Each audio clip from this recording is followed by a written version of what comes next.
Hello friends, welcome to home food zone. இன்றைக்கி இந்த வீடியோவில் ரொம்ப டிஃப்ரெண்ட்டான ஒரு பிரேக்ஃபாஸ்ட் ரெசிபி.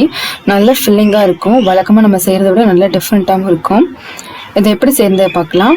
இதை செய்கிறதுக்கு ஒரு மிக்ஸி ஜாரில் 3 மிளகாய் சேர்த்துக்கோங்க. 1 இன்ச் அளவுக்கு இஞ்சி, ஒரு மீடியம் சைஸ் வெங்காயம் கட் பண்ணி சேர்த்துக்கோங்க. இதில் சேர்க்குறதுக்கு 4 மீடியம் சைஸ் ப்ரெட் எடுத்துருக்கிறேன். நீங்கள் பெருசாக இருந்தால் 3 ப்ரெட் கூட எடுத்துக்கலாம்.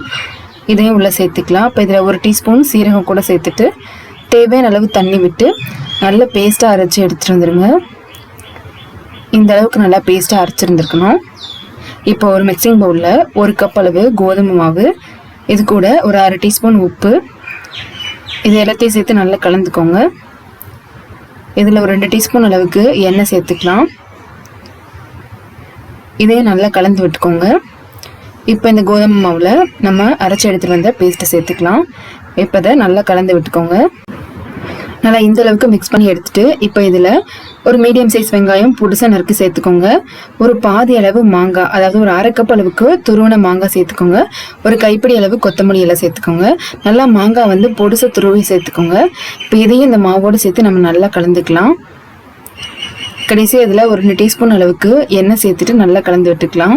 நீங்கள் எண்ணெய்க்கு பதிலாக 2 டீஸ்பூன் அளவு நெய் சேர்த்து கூட கலந்துக்கலாம். நல்லா இந்த அளவுக்கு நல்லா சாஃப்டான மாவை பிசைஞ்சு எடுத்துக்கோங்க. இப்போ இதை நல்ல பெரிய எலுமிச்சம்பழம் அளவுக்கு உருண்டைகளாக தனித்தனியாக பிரித்து எடுத்துக்கோங்க. இப்போ அதை நம்ம தேய்க்க ஆரம்பிக்கலாம். தேவையான அளவு அடியில் மாவு போட்டுக்கோங்க.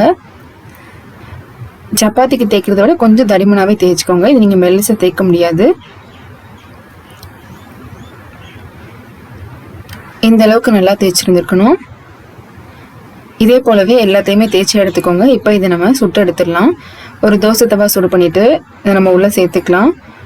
ஒரு 30 செகண்ட்ஸ் கழித்து திருப்பி விட்டுட்டு மேலே லேசாக எண்ணெய் சேர்த்துக்கோங்க. நீங்கள் நெய் கூட சேர்த்து பொரிச்சு எடுக்கலாம். இப்போ திரும்பவும் ஒரு 30 செகண்ட் கழித்து திருப்பி விட்டுட்டு மேல் பக்கம் தேவைப்பட்டால் எண்ணெய் சேர்த்துக்கோங்க. இப்போ 2 சைடும் நல்லா இந்த அளவுக்கு வெந்து வந்திருக்கணும். இப்போ அதை நம்ம வெளியில் எடுத்துடலாம். இதே போலவே எல்லாத்தையுமே போட்டு சுட்டு எடுத்துக்கோங்க. வழக்கமாக நம்ம செய்கிற சப்பாத்தி விட நல்லா டிஃப்ரெண்ட்டாக இருக்கும். வெறும் தயிர் மட்டும் இது கூட சேர்ந்து சாப்பிட்றதுக்கு ரொம்ப நல்ல காம்பினேஷனாக இருக்கும்.